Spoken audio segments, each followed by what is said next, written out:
আর এটা ওয়াজ করে হবে, রাষ্ট্রীয় ক্ষমতা লাগবে। আর এই কথা বলতে গেলেই কিছু মানুষ দেখে আমাদেরকে বলে, হ্যাঁ আপনি ধর্ম ব্যবসায়ী। আরে শয়তান, নবীজি যদি এখন যাকাত ভিত্তিক অর্থনীতির কথা বলতো, ওই শয়তান মনে হয় নবীকেও ধর্ম ব্যবসায়ী বলতো। আমি ধর্ম ব্যবসা করবো কোন কারণে? আপনি তো ধর্ম ব্যবসা আপনারা করেন। বলে ধর্ম ভীরু যারা, তারাই ধার্মিক। যারা ধর্মের কথাগুলো গুলো বলে মানুষকে উত্তেজনা দেয়, তারা ধর্ম ব্যবসায়ী। আমি উত্তেজনা দেই? আমি নবীর কথা অ্যাডভার্টাইজ করছি। বিশ্ব নবীর উপরে কোরআনে কারীম নাযিল হয়ে দ্বিতীয় পয়েন্ট এটা, লাইন আকামতুমুস সালাহ ওয়া আতাইতুমুজ যাকাত। হে নকিবেরা, নিজ নিজ এলাকায় যে প্রতিনিধির দায়িত্ব পালন করো, যে যাকাত কায়েম করো, আমি আল্লাহ আছি। যাকাত নেই, সুদের সাথে আমি আল্লাহ নেই। আমি আল্লাহ সুদকে ধ্বংস করি, যাকাতকে বৃদ্ধি করি। সুবহানাল্লাহ বলতে পারেন না? সুতরাং এই কথা আমরা যদি না বলি, মসজিদের ইমাম যদি না বলে, মাওলানা না বলে, আপনি জানবেন কোথায়? আর এই কথাগুলো বলতে গেলে আমাদের নামের উপরে এরকম কলঙ্ক দিয়ে দেন যে ওরা ধর্ম ব্যবসায়ী। জানা শোনার পরে যদি কেউ বুঝে শুনিয়ে কথা বলে থাকেন, আপনার ঈমান নষ্ট হয়ে গেছে, আপনি বেঈমান। এরকম বেঈমান মারা গেলে তো জানাজা পড়াও জায়েজ নেই। সারা পৃথিবীতে যে 10 জন মানুষ ইসলাম প্রচারের নাম পাওয়া যাবে, তার ভেতরে ডক্টর মিজানুর রহমান আজহারীর নাম আমি দেখেছি। বিশ্বের কতগুলো দেশ তো আমিও ঘুরে আসলাম, সিঙ্গাপুর, মালয়েশিয়া, থাইল্যান্ড, আমেরিকা, এরপরে সৌদি আরব, মালদ্বীপ, বাহরাইন, বহু দেশে আমিও গেছি। যেখানেই যাই ধর্ম প্রচারে দায়ী আল্লাহর 10 জনের নামের ভেতরে একজনের নাম আমি পেয়েছি, এই বাংলার সন্তান মিজানুর রহমান আজহারী। আগামী 25 তারিখে আপনাদের এই জেলায় মনে হয় আসবে। এক একজন 8-10 জন 20 জন করে সাথে নিয়ে যাবেন। লোকটা মার্জিত ভাষায় কথা বলে। সেদিন যশোরের আকিস গ্রুপে মাহফিলে 1.5 ঘন্টা কথা বলেছে, মাত্র একটা কথা একটু বলেছে। একদল আগে খেয়েছে, সামনে আর এক দল খাওয়ার জন্য রেডি হয়ে আছে। অনেকেই নিচের দিকে টেনে নিয়ে ওনারে গালি দিচ্ছে। আরে ভাই, আপনাকে বলেছে, আপনি আপনার নাম বলেছে? ঠাকুর ঘরে কে রে? আপনার চরিত্র যদি ওইরকম না হবে, আপনি নিচের দিকে টেনে নেবেন কোন কারণে বলেন? এখন মানুষকে বোঝাচ্ছে ইসলাম যদি এদেশে চলে আসে হাত কেটে ফেলবে। হাত এমনি কাটবে, চুরি করলে কাটবে। তা আপনি কি চোর? আপনার এত ভয় লাগে কেন?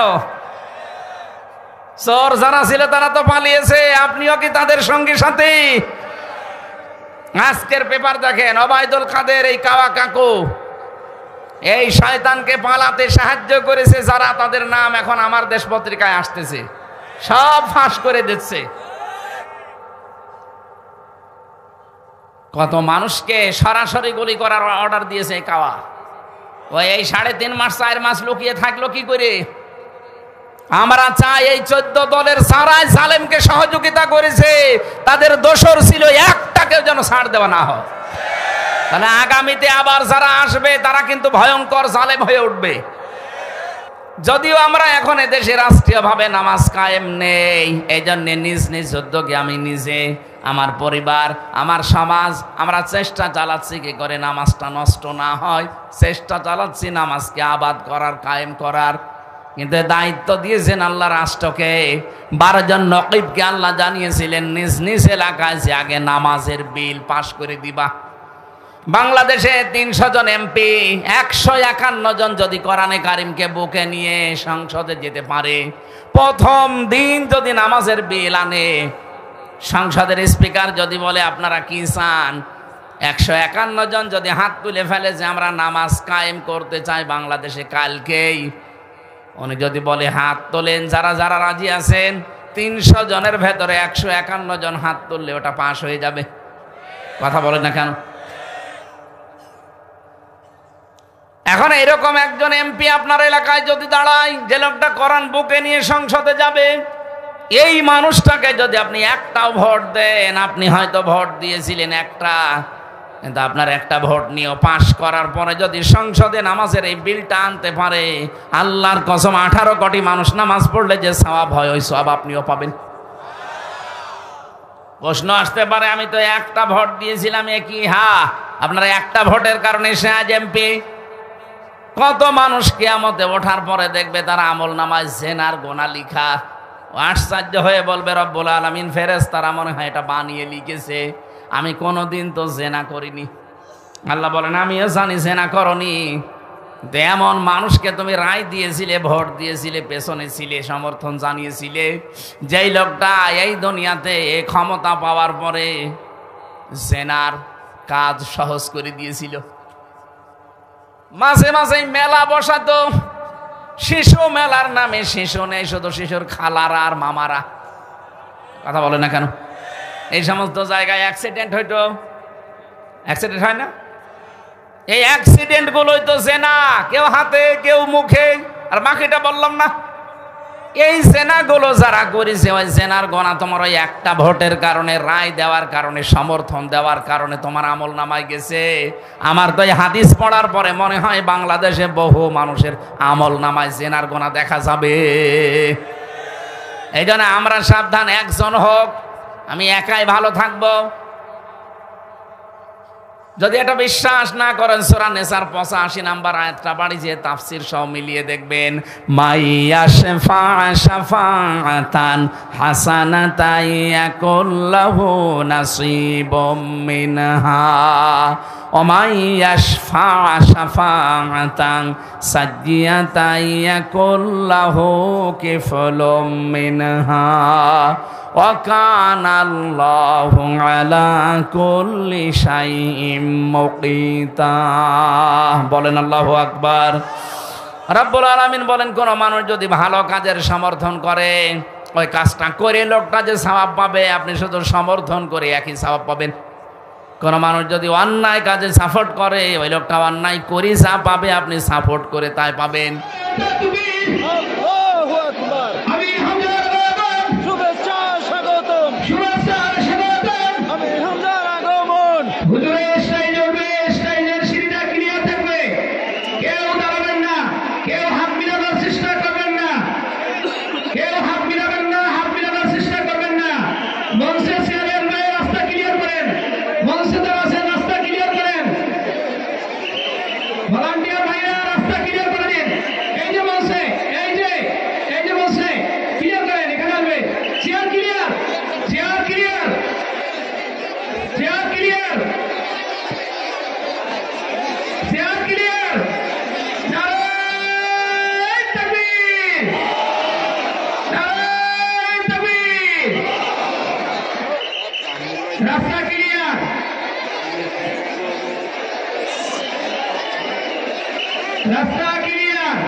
আলহামদুলিল্লাহ, সবাই বসে পড়েন, দয়া করে বসে পড়ুন, দয়া করে বসে পড়ুন।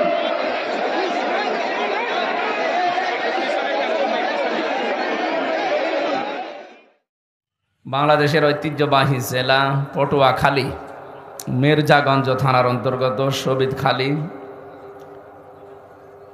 সমাজ কল্যাণ ফাউন্ডেশনের উদ্যোগে মহাবিশ্বের মহাবিশ্বয় আমাদের মালিক, আমাদের মনিব, মহান রব্বুল ইজ্জাতুল জালালের মুখের পবিত্র বাণী কোরআনে কারীম, ঠিক আছে কথা, তাফসীরুল কোরআন মাহফিলের স্বনামধন্য সভাপতি,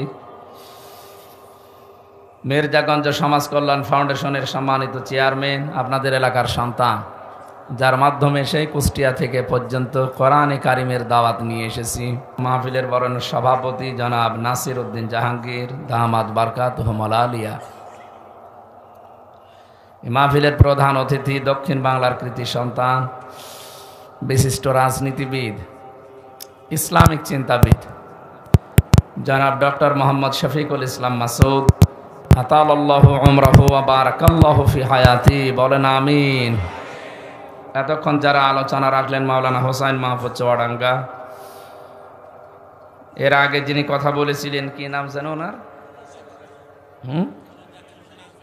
জাকির হোসেন আজমি আলেমদের কথাগুলো আমল করার তৌফিক কামনা করছে আল্লাহর কাছে, তিনি যেন দান করেন।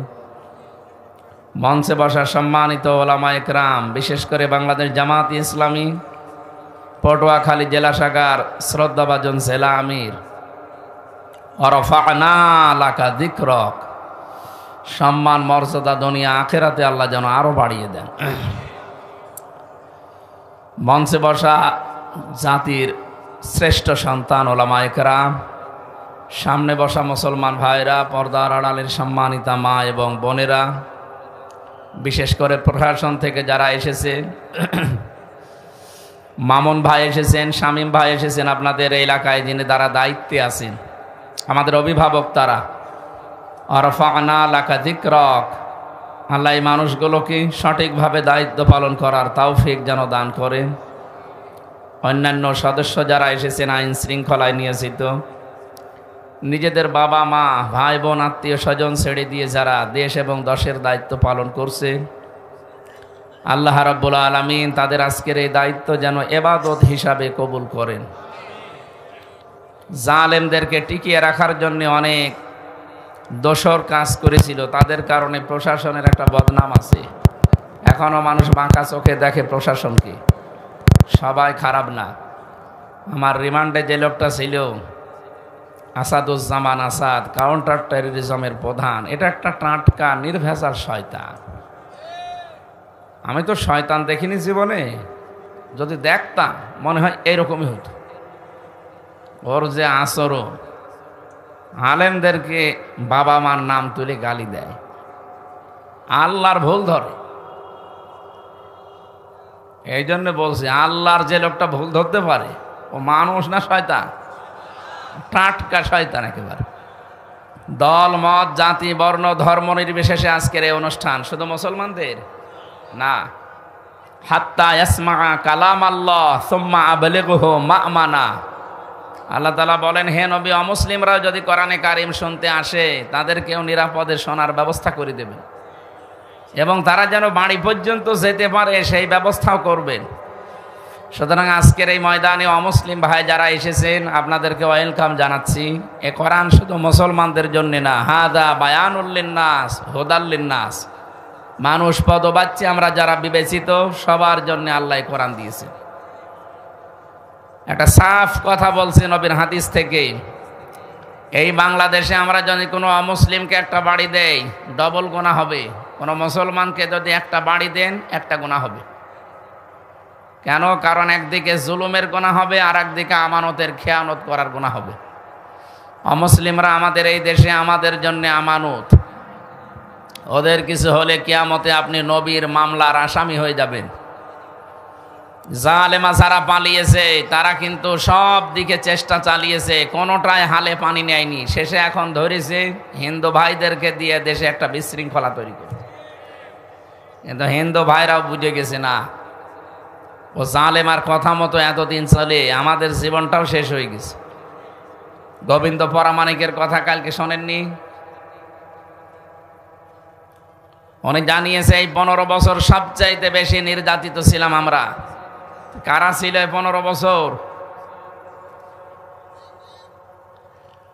গত কয়েকদিন আগে বাংলাদেশের গাইবান্ধা একটা জেলা আছে, বাংলাদেশ জামাত ইসলামীর আমিরে জামাত ডাক্তার শফিকুর রহমান হাফিজাহুল্লাহ, উনি ওখানে গিয়েছিলেন। ওনার আগে দেখলাম একজন হিন্দু পুরোহিত ঠাকুর, সে বক্তব্য দিচ্ছে যে বাংলাদেশে আমরা আগস্টের 5 তারিখের পর থেকে সবচাইতে বেশি নিরাপদে আছি। অথচ ওরা কত মিথ্যা কথা ছড়িয়েছে, ওদের ওই সাংবাদিক নামে কলঙ্ক, মলম কি যেন নাম ওর, ময়ূখ মলম রঞ্জন, ওরা আমার মনে হয় হকারি করতে দিলে ভালো হতো। সাংবাদিক নামে একটা কলঙ্ক না? এই শয়তান 5 তারিখের পর থেকে যে আরম্ভ করেছে, এই দেশে সংখ্যালঘু নির্যাতন হচ্ছে, মেয়েদেরকে ধর্ষণ করা হচ্ছে, মেয়েদের এই দেশে হিন্দুদের পূজা পার্বণ করতে দেওয়া হয় না, সব তাড়িয়ে দেওয়া হচ্ছে, এরকম কথা ছড়াতো। কথা বলো না কেন? এই মিথ্যাগুলো ছড়িয়ে শুধু শেষ না, বলে ফেনীর এই পাশ থেকে একটা চিকন জায়গা আছে, সুতরাং চট্টগ্রাম আমরা নিয়ে নেব, এটা আমাদের। আরে দাদা, আপনি কি যৌতুক নেবেন। আর মেয়ে তো পালিয়ে গেছে, পালানো মেয়ের আবার যৌতুক কিসের? মেয়ে তো বিয়ে আমরা মানি না। যার সাথে গেছে তার সাথে বিয়ে হওয়া জায়েজ আছে। সে দাদা যতদিন মুসলমান না দেবে, যদিও তারা বলতো আমাদের স্বামী স্ত্রীর সম্পর্ক, কিন্তু বাংলার মানুষ তো এটা মানবে না। কি কথা বলছে না কেন? মেয়ে যাই হোক, হাসি তো, মিথ্যা কথা নয় বলুক, একটা হাসি মানুষ না। সুতরাং আপনার সাথে তো বিয়ে করা জায়েজ হবে না যতদিন পর্যন্ত আপনি মুসলমান না হবেন। এটাকে আমি বানালাম। আলা তুনকিহুল মুশরিকিনা হাত্তা ইউমিনু, সূরা বাকারা 221 নম্বর আয়াত, মাঝের অংশে আছে। আল্লাহ তাআলা জানিয়েছেন যতক্ষণ মনের মুশরিক পুরুষ ঈমান না আনবে, কোনো মুমিনা নারীর জন্য তাকে বিয়ে করা জায়েজ নেই। কথা বললেন না? তো এই হিসাবে দাদা যদি এ বয়সে এসে মুসলমান হতে চায়, আর যে বয়স, এ বয়সে এখন মুসলমানি দিয়েও তো ঝামেলা। কোন হাসাম দিয়ে আপনি মুসলমানি দেবে? ওই পাকা মতো সাওয়ালের মুসলমানি দিতে গেলে যে হাসাম দেবে, অত চোখ বন্ধ করে কাটবে, শেষে আগা কাটতে যেয়ে গোড়া কেটে ফেলবে। আমি আর নিচে নামলাম না, সুতরাং হবে না। হবে, তারপরেও তার এখন ফুল হাতা, আর আমাদের হাফ হাতা। আমাদের হাফ হাতা না, ওদের কি? জেলে আমার যে দায়িত্বে ছিল একজন জেলার, আপনাদের এই পাশের জেলায় বাড়ি মনে হয় তার, বড়গোনা বাড়ি, এখন আছে পিরোজপুরের জেলার দেবদুলাল, নাম শুনে বোঝা যাচ্ছে ফুল হাতা। ও যখন প্রবেশ করতো জেলে, যারা আছে ওখানে সব একবারে চিল্লিয়ে উঠতো যে ফুল হাতা আসতেছে। আমি ওই দিন বুঝলাম যে এরে বলে ফুল হাতা, তার মানে ওরা আগা কাঁটা নেই। কি কথা বলেন না কেন? তো এই হিসাবে দাদাকে যদি এই শেষ বয়সে এসে মুসলমানি দেওয়া লাগে, উনি যে কাজ কারবারগুলো করেছেন, আমি কয়েকটা জিনিস এখানে পেয়েছিলাম। ওনাকে আমরা দেখতে পারি না, ঘৃণা করি, আমি আল্লাহর জন্যে, নিজের কোনো স্বার্থের জন্যে না। আমি কয়েকটা তথ্য পেয়েছি। 1 নম্বরে উনি গুজরাটের কসাই। এটা কি দুনিয়া অস্বীকার করতে পারবে? গুজরাটে কত হত্যা করেছে সে। মুসলমান আর অমুসলিম হিন্দুদের ভেতরে একটা দাঙ্গা তৈরি করে দিয়ে হাজার হাজার মুসলমানকে সে হত্যা করেছে। 2 নম্বরে সে কাশ্মীরে 50,000 মানুষ হত্যা করেছে। 3 নম্বরে সে বাবরি মসজিদ ভেঙে ফেলেছে। এটা পৃথিবীর ইতিহাস পাল্টিয়ে দিয়েছে। ওর বাপ দাদা সে আবরাহার মতো এখনো পর্যন্ত ঢাকা ভারতের বুকে মসজিদ এখনো ভাঙতে আছে। আজকে সকালেও একটা ভেঙেছে। আপনাদের বাপ দাদারা যেহেতু আল্লাহর ঘরে হাত দিয়ে কাসফে মাকুল হয়ে গেছে, হয়নি? আমরা আপনাদের প্রতিবেশী তো আর পাল্টানো যায় না, স্বভাব পাল্টাতে হয়। এই জন্য চরিত্র পাল্টান, বাপ দাদার মতো আবার নিজেরা যেন কাসফে মাকুল হয়ে যেন না। কারণ এখন আপনি আর মুসলমানের গায়ে হাত দেননি, সরাসরি আল্লাহর ঘরে হাত দিয়েছেন। তামাম দুনিয়ার 210 কোটি মুসলমান এখন আপনার উপরে সবাই ঘৃণা করে, কারণ আপনি হাতই দিয়েছেন তাদের সরাসরি প্রভুর ঘর মসজিদে। আমাদের অন্তর ভেঙে দিয়েছেন। খ্রিস্টানদের 2টা যুবতী মেয়েকে উগ্রপন্থী হিন্দুরা ভারতের বুকে রাজপথে উলঙ্গ করে হাঁটিয়েছে। ডোনাল্ড ট্রাম্প একজন খ্রিস্টান, ও জাতে মাতাল হলেও তাহলে ঠিক আছে, কিন্তু ঘোষণা অলরেডি দিয়ে দিয়েছে, আমি জানুয়ারির 20 তারিখে শপথ নেব, আমার মেয়েকে মাকে যারা উলঙ্গ করে ঘোরাতে পারে ভারতের বুকে, ওদের 16 লাখ ভারতীয় আছে আমেরিকায়, সব ফেরত পাঠাবো। তামাম দুনিয়ার সাথে ওদের সম্পর্ক ভালো না, আফগানিস্তানের সাথে ওদের সম্পর্ক ভালো না, পাকিস্তানের সাথে তো সাপে নেউলে সম্পর্ক। এক কথা বলছে না কেন? মালদ্বীপের সাথে সম্পর্ক ভালো নেই বর্ডারে, চীনের সাথে তো নেই, মায়ানমারের সাথে নেই, নেপালের সাথে নেই, ভুটানের সাথে নেই। আমাদের সাথে ছিল, কন্যা নেই, মিল নেই। এখন কন্যা যদি ফিরে আসে আমরা আল্লাহর কাছে পাঠিয়ে দেবো ইনশাআল্লাহ। এমন কন্যা 2732 জন মানুষের 24 আগস্ট জুলাই তার কথা মতো মারা হয়ে গেছে। আর এদের কারণে এখন প্রশাসনকে মানুষ দেখতে পারে না। আমি আবু সাইদ সাহেবের বাড়িতে গিয়েছিলাম, মরহুম শহীদ আবু সাইদ। তার বাবার যে কান্না, আমার যতটুকু সমর্থ ছিল আমি দিয়ে এসেছি, কিন্তু টাকা পয়সা দিয়ে হয় তার ছেলেই হারিয়ে গেছে। ইয়ামিন ভাই, মুগ্ধ ভাই, ওয়াসেফ ভাই, রায়হান ভাই, কতগুলো ছেলে মেয়েকে আপনি মেরে ফেললেন। চলেই যখন যাবেন, কয়দিন আগে যেতে পারলেন না? কথা বলেন না কেন? তাহলে তো এতগুলো মানুষ এই দেশ থেকে বিদায় নেয় না। 34,000-এর ওপরে মানুষ এখনো হাসপাতালে, কেউ হাত হারিয়ে, কেউ পা হারিয়ে, এক একজন এক এক অঙ্গ প্রত্যঙ্গ হারিয়ে ফেলেছে। সারা জীবনের জন্য কেউ 2 চোখ হারিয়েছে, আর দেখতে পাবে না। বিশাল একটা বোঝা আপনি দিয়ে গেলেন। নবীজির কাজ ছিল অতাহমেলুল কাল্লা, বোঝা তিনি হালকা করে দিতেন, আর আপনি বোঝা আরো দিয়ে গেলেন। এই মানুষগুলো তার পরিবারের কাছে, সমাজের কাছে, দেশের জন্য তারা বোঝা না? সবচাইতে বড় বিষয়, এই দেশে এখন যদি কেউ জন্ম নেয়, তার মাথার উপরে 1,10,000 টাকা ঋণ, সে একটা বোঝা। আপনি যাওয়ার সময় 14টা সুটকেস নিয়ে গেছেন, সব তো মাটি ভরা ছিল নাকি? হ্যাঁ, সব টাকা বোঝায়। যাওয়ার সময় শুধু পাইলটকে বলেছে সুটকেসগুলো উঠেছে? হ্যাঁ উঠেছে, চলো। আর কারোর সাথে একটা কথা বলেননি। আপনার সুটকেস এত দরকার, কাওয়া কাকুকেও বলে গেলেন না যে কাওয়া আমি চলে যাচ্ছি। আমার সাথেও তো বলতে পারতেন যে হামজা 3টা বছর জেল খাটালাম, বিনা কারণে চলে গেলাম, দোয়া করো, তাও বলেনি। চুরি করে এভাবে চলে গেলেন।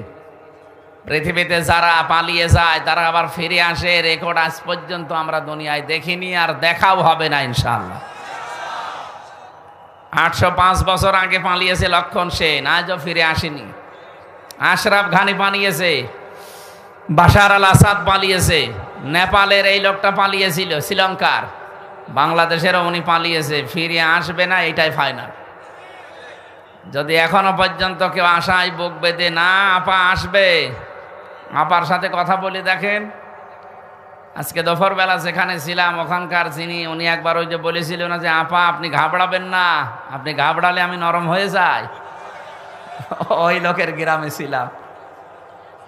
হুজুর এই যে সেই শয়তানের বাড়ি এইটা, ও এখন 4 দেওয়ালের মাঝে আছে, আপা আপনি ঘাবড়াবেন না। যাই হোক যাই হোক, এরপরে মসজিদগুলো ভাঙা বন্ধ করেন অন্তত। এটা কিন্তু আল্লাহর আরশে ধাক্কা লাগছে, আপনি টের পাচ্ছেন না? ভারত বেখণ্ড বিখণ্ড হয়ে যাবে এই মসজিদে হাত দেওয়ার কারণে। 7 সিস্টার যদি ভেঙে যায়, পৃথিবীতে এখন 257টা রাষ্ট্র, আরো 6টা রাষ্ট্র যদি বাড়ে তাহলে 263টা হবে। আর আমরা দেখতে পাচ্ছি আল্লাহর ঘর যেভাবে আপনারা ভাঙা আরম্ভ করেছেন, আপনাদের দেশটা আল্লাহ নিজে ভেঙে দেবে ইনশাআল্লাহ। এরপরে পেয়েছি NRC, এর মাধ্যমে বহু মুসলমানকে তাদের নাগরিকত্ব বাতিল করে দিচ্ছেন। এরপরে 26টি আয়াতের বিরুদ্ধে আপনারা কেস দিয়েছেন। কয়টা? আপনি চিন্তা করতে পারেন, কোরআনের বিরুদ্ধে কেস দেয় যারা একটা অক্ষর পরিবর্তন করা সম্ভব না, সেখানে 26টা আয়াতের বিরুদ্ধে বলেছে না এগুলো মুসলিমদের বিরুদ্ধে। কোরআনে কারিমে আয়াত আল্লাহ দিয়েছেন ইন্নামাল মুশরিকুনা নাজাসুন, মুশরিকরা নাপাক, এই আয়াত নাকি ওর বিরুদ্ধে। আপনি তো আসলে নাপাক, আপনার মন মানসিকতা চিন্তা ভাবনা সব নাপাক না? ভয়েস অফ আমেরিকা, মাইক্রোসফট, এগুলো সব খ্রিস্টানরা চালায়। তামাম দুনিয়া এখন রিপোর্ট দিচ্ছে পৃথিবীর এই 257টা রাষ্ট্রের সবচাইতে বেশি মিথ্যা কথা বলা হয় ভারতে। এগুলো তো মুসলমানদের বানানো না, সব খ্রিস্টানদের, ইহুদিদের। কি করবেন আপনি? তামাম দুনিয়ায় সবচাইতে বেশি মিথ্যা কথা, মিথ্যা তথ্য ছড়ানো হয় এই ভারতে। এই জন্য আপনারা থামবেন। প্রতিবেশীকে বারবার বলছি, যেহেতু নবীজি প্রতিবেশীর ব্যাপারে খুব গুরুত্ব দিয়েছেন, আল্লাহর নবী জানিয়েছেন জিবরাইল এত বেশি কথা বলছিল প্রতিবেশী সম্পর্কে, আমার মনে হচ্ছিল যে আমার জমি জায়গা ওয়ারিশ হিসাবে আবার তাদেরকে দিয়ে দেওয়া লাগে নাকি। কত বড় গুরুত্বপূর্ণ বিষয়। সেই হিসাবে আপনাদের যেহেতু আমরা পাল্টাতে পারবো না, সতর্ক করছি, আপনারা সতর্ক হন, নয়তো আল্লাহর গজব নাজিল হবে আল্লাহর ঘরগুলো ভাঙার কারণে।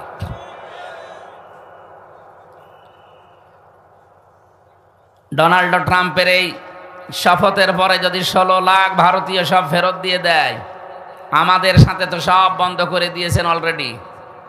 এখন আপনার পেঁয়াজ আর আলু পচতেছে বর্ডারে বিভিন্ন জায়গায়। আমাদের ব্যবসা বাণিজ্য এখন আরম্ভ হয়েছে তুরস্কের সাথে, চীনের সাথে, পাকিস্তানের সাথে। এইগুলো দেখে আরো চলতেছে। যা করছেন আমরা আরো বেশি করব যদি আল্লাহর ঘরে হাত দেওয়া বন্ধ না করে। এদেশের মানুষকে ভয় দেখায় যে না খেয়ে মারবে। আরে ভাই, আমরা কি মুশরিক? আমাদের তো বছরে 1 মাস না খেয়ে থাকা ফরজ। কথা বলুন, আমাদেরকে খাবারের ভয় দেখিয়ে লাভ আছে? আমরা তো না খেয়ে থাকাই পছন্দ করি। মানবতার নবী আমাদের নেতা যিনি মুহাম্মদুর রাসূলুল্লাহ, দিনের পরে দিন তিনি না খেয়ে থাকতেন। এই জন্য খাবারের ভয় দেখিয়ে এখন নিজেরা উল্টা এমন গেড়া কলে পড়েছে। সুতরাং আমরা সতর্ক করছি আপনাদের প্রতিবেশী হিসাবে, আবার আমাদেরকে রাগাবেন না। যেভাবে আছি আমাদের থাকতে দেন, আপনারাও শান্তিতে থাকেন, আমাদেরকেও থাকতে দেন। যদি ঝামেলা করেন, আমাদের পুরাতন ভাই কি তামাম দুনিয়ার যারা অন্যান্য ধর্মের আছে তারা কিন্তু এই কথা বলে যে পাকিস্তান যদিও তাদেরকে ত্যাগ করেছিল, কিন্তু তারা মুসলমান, তারা এদের ভাই। তারাও বলছে আমরা ছোট ভাইকে হারিয়ে ফেলেছিলাম, আবার এখন পেয়ে গেছি, আলহামদুলিল্লাহ। আমরা আহ্বান জানাবো, আপনারা তামাম দুনিয়ায় যেহেতু মিথ্যা কথা বলার 1 নম্বরে আছেন, সুতরাং এই মিথ্যা তথ্য আর ছড়াবেন না যে বাংলাদেশে সংখ্যালঘু নির্যাতন হচ্ছে। এটা ডাহা মিথ্যা কথা। ওরা এতদিন এইটা পুঁজি করে চালিয়ে দিত তামাম দুনিয়ার মোড়লদের কাছে, এখন মোড়লরা আর খাচ্ছে না, বলছে না এ পুরাটা মিথ্যা। কয়েকদিন আগে পঞ্চগড় এবং মাগুরা এই 2 জেলা থেকে 2 জন মহিলা গিয়েছিল ভারতে চিকিৎসা নেওয়ার জন্য। সাংবাদিক ভারতীয় ওই যে মলম, এই মলমের ভাইরা ভাই কিছু আছে, তারা এই 5 ফুট আগেই কেড়ে নিয়েছে। ডাক দিয়ে বলছে আপনি বলেন যে বাংলাদেশে আপনার মেয়েকে রেপ করা হয়েছে, আপনাদের পূজা পর্বণে বাধা দেওয়া হচ্ছে, দেশে আর টিকতে পারেননি, এই জন্য আপনারা পালিয়ে চলে এসেছেন। মেয়েটাও পুরা উল্টিয়ে গেছে। কি বলিস? আমরা আগস্টের 5 তারিখের পর থেকে সবচাইতে বেশি নিরাপদের সাথে পূজা পার্বণ করি, আমাদের কোনো বাধা নেই। সাংবাদিক পোড়া থোয়া খেয়ে গেছে, বলল কি গো? আচ্ছা, আমি এসেছি আমার মেয়ের হাতের চিকিৎসা করানোর জন্যে, আর আপনি আমাকে দিয়ে মিথ্যা কথা বলিয়ে সারা দুনিয়ার মোড়লদের খাওয়াবেন? অত পাগল আমরা আর নেই। আমরা দেশকে ভালোবাসি, জোরে বলেন আলহামদুলিল্লাহ। সুতরাং সবার জন্য আজকের এই অনুষ্ঠান। মানুষ পদবাচ্যে যারা বিবেচিত, বলেন আলহামদুলিল্লাহ।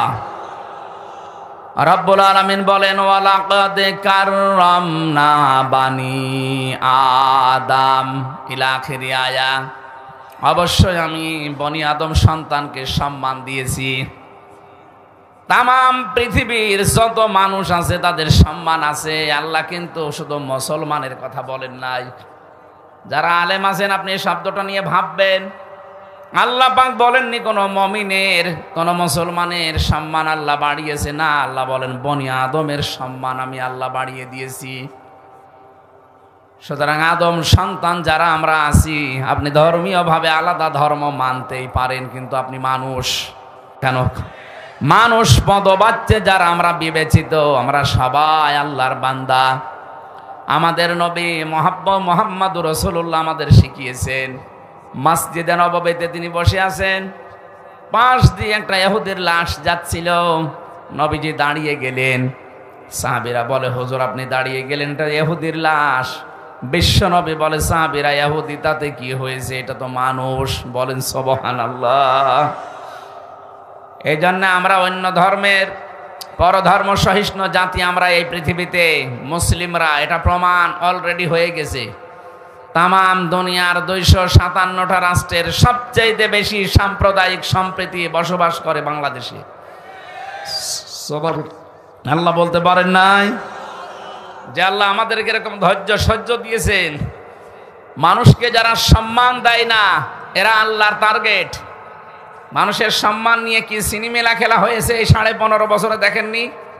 সম্মানিত মানুষদের সম্মান নষ্ট করার জন্যে জেনার তহমত পর্যন্ত দিয়েছে। শাইখুল হাদিস আল্লামা মামুনুল হক হাফিজাহুল্লাহ, আমি তার সাথে 3টা বছর ছিলাম। তার চরিত্র, তার ইবাদত, তার যে ব্যবহার, আপনি আন্দাজে সংসদে দাঁড়িয়ে বলে দিলেন একটা জেনার তহমত, ব্যভিচারের কথা তার স্ত্রীর নামে লাগিয়ে দিলেন। এটা তার জায়েজ স্ত্রী? আপনারা তো বিয়ে শাদী না করে কাজ চালান, কথা বলেন না কেন? আপনাদের কত জায়গায় পাওয়া যায়, এখন তো আরো সব বের হচ্ছে। আর আলেমদের নামে কোরআনের পাখি, এই বিভাগের, এই বরিশাল বিভাগের কৃতি সন্তান, সারা পৃথিবীর আলোক বর্তিকা ছড়িয়েছেন তিনি কোরআনের মাধ্যমে। শহীদ আল্লামা দেলাওয়ার হোসাইন সাইদি রহমতুল্লাহ আলাই, তার নামে পর্যন্ত আপনি জেনার মামলা দিয়েছেন। শয়তান পর্যন্ত বিশ্বাস করে না, বলুন। আলেমদের বিরুদ্ধে এত নিকৃষ্ট কথা আমি দুনিয়ায় কোনো জায়গায় শুনিনি, যে এত নিকৃষ্ট কথা একটা আলেমের নামে লাগাতে পারে। আর আমাদের সাথে রিমান্ডে যা করেছেন, শয়তানও হাসতো বসে বসে, যে করছে কি। এমনি সাধারণ মানুষকে দেখতাম আমার সামনে দিয়ে তুলে নিয়েছে তো রিমান্ডে, এমনি হাত ধরে নিয়ে চলে যেত। আর আলেমদের নেওয়ার সময় আমার হাতে দিয়েছে হ্যান্ডকাফ, আমার চোখের উপরে দিয়েছে কালো পট্টি, আমার পায়ে ডান্ডা বেড়ি, মাজায় দড়ি, মনে হচ্ছে গরু ছাগলটাই নিয়ে যাচ্ছে। যাওয়ার পরে আচরণ যদি ভালো করে তাও তো ভালো লাগে। এমন এমন কথা বলে বলে আপনার স্ত্রী তুলে নিয়ে আনবো। আল্লাহর গজব কি এমনি নাজিল হয়েছে তাদের উপরে? আমার আজকের তেলাওয়াত কিন্তু আয়াতে কিছু বাস্তব কথা আছে, আপনারা শুনবেন না চলে যাবেন ইনশাল্লাহ। আমাদের আলোচনার বিষয় আল্লাহ কাদের সাথে আছেন।